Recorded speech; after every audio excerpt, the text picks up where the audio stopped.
Good afternoon, sir. My name is Praful Bele and I'm from collegejunior.com. Very warm welcome to you on our interview series that is Thoughts on Education, where we interview various dignitaries such as the directors, chancellors, VPs, and program heads of various universities and colleges. Before starting the interview, I would request you to kindly give a brief introduction about yourself and then we can proceed ahead with the interview. Sure. Thanks, Praful. Yeah, so I'm Ajit Parulekar. I am the director of the Goa Institute of Management. I've just completed 25 years at the Goa Institute of Management, starting as a faculty in marketing 25 years back.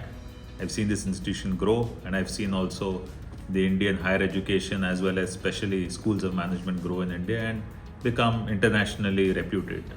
So today you have a large number of Indian, not large, small number of Indian institutions that are AACSB accredited, Equis accredited, AMBA accredited, have QS ranking, and I'm happy that in these 25 years I've seen GIM being able to achieve most of these things with the QS ranking as well as AMBA accreditation as well as BGA and AACSB accreditation. So now let's move to the first question of this interview series, and that is, can you share some examples of how GIM's teaching methods have been influenced by global test practices or industry trends? Yeah, so what has happened is, we've had newer and newer generations coming into the classroom. And today you find engagement methods have to be slightly different from what they were, let's say, a decade back.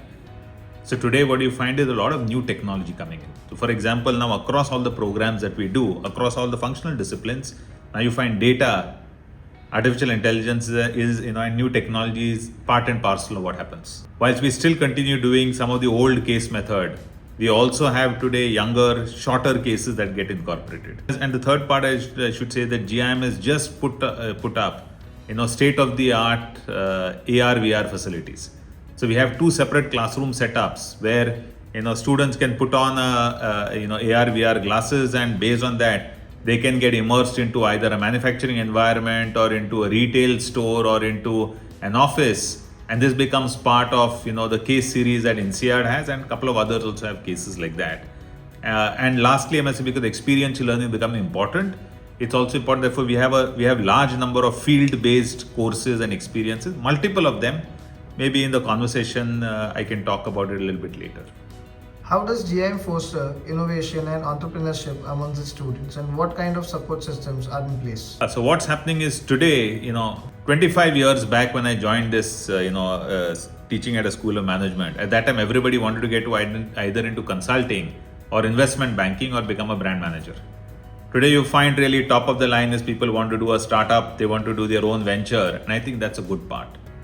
And therefore what really means is giving exposure to that. So what we did was in 2017, we spoke to the Atal Innovation Mission, and we were among the first 13 Atal Incubation Centers set up in the campus. And as part of that, we have a whole team. We have a separate CEO for that. We have, currently we are supporting 60 plus startups.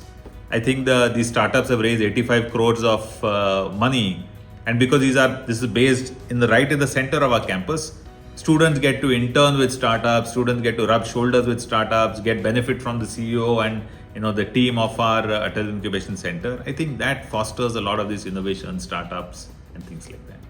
How does GIM facilitate networking opportunities for students with industry professionals, and what kind of support is provided for career development? So this is a very vast subject because there are multiple different ways that you do. The simplest one that many other institutions would be doing is every course, it is mandatory in every course to have at least 2 sessions that are guest sessions, which will be by industry practitioners, to make sure that you just don't have an academician talking, but you have also direct industry relevance happening. And when these people travel from corporate headquarters to come to campus, every individual student will get access to, let's say, 50-60 at least practitioners every year and talk to them outside class. In addition, I can think of the last 4 months, every single Saturday we have a conclave, a conference. Could be a CFO roundtable. On the coming Saturday, we are going to have our annual healthcare conclave.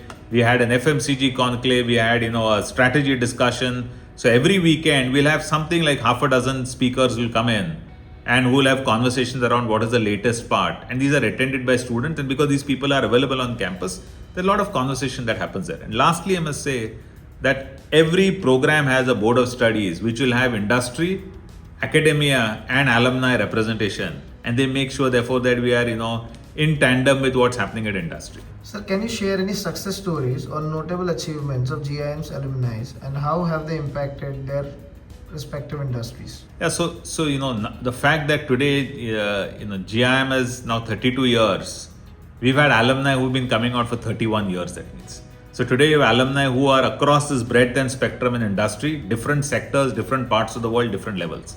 So today we have roughly, I think, around 60 CEOs in large corporations who are alumni. I can pick up a couple of them. Let's say Gagan Banga is one of the co-founders of India Bulls, which is now a multi-billion-dollar business.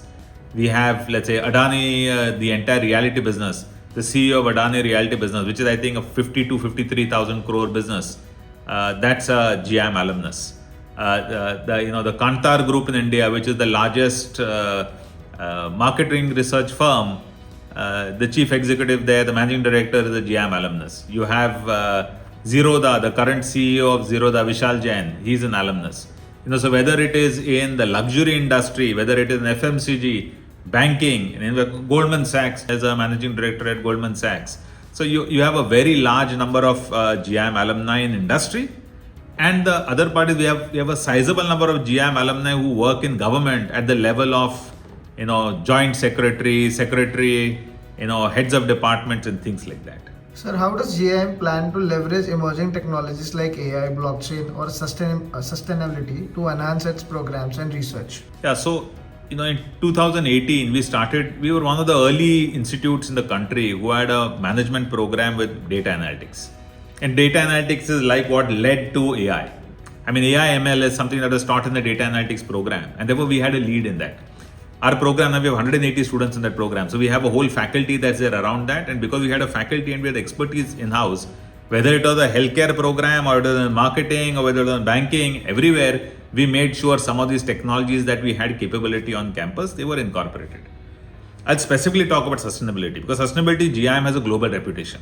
So there's a positive impact rating, which is a worldwide global rating, and GIM gets rated among the top institutions, the top 6-7 institutions worldwide on the work we do on sustainability, primarily because we have two separate research centers on sustainability.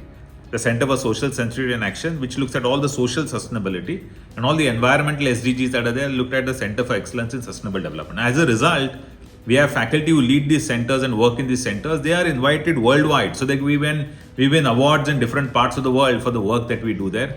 I sit on the global board of the UN body called Principles of Responsible Management Education. So I'm on the global board, the only Indian dean who's there currently.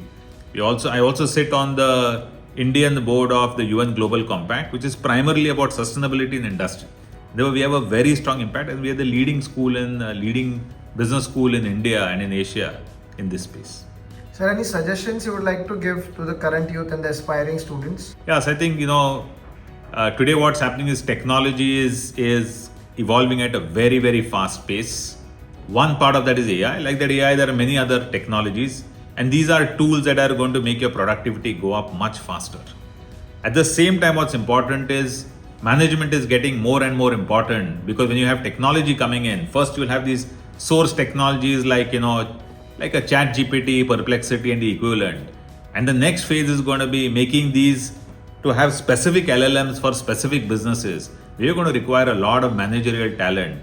And that's where I think only the best that are going to come to business schools, best that are coming from technology schools, they have a great future ahead. Sir, it was really great meeting you and to listen to your views on our interview series that is Thoughts on Education. I wish you all the very best for your future endeavors. Thank you.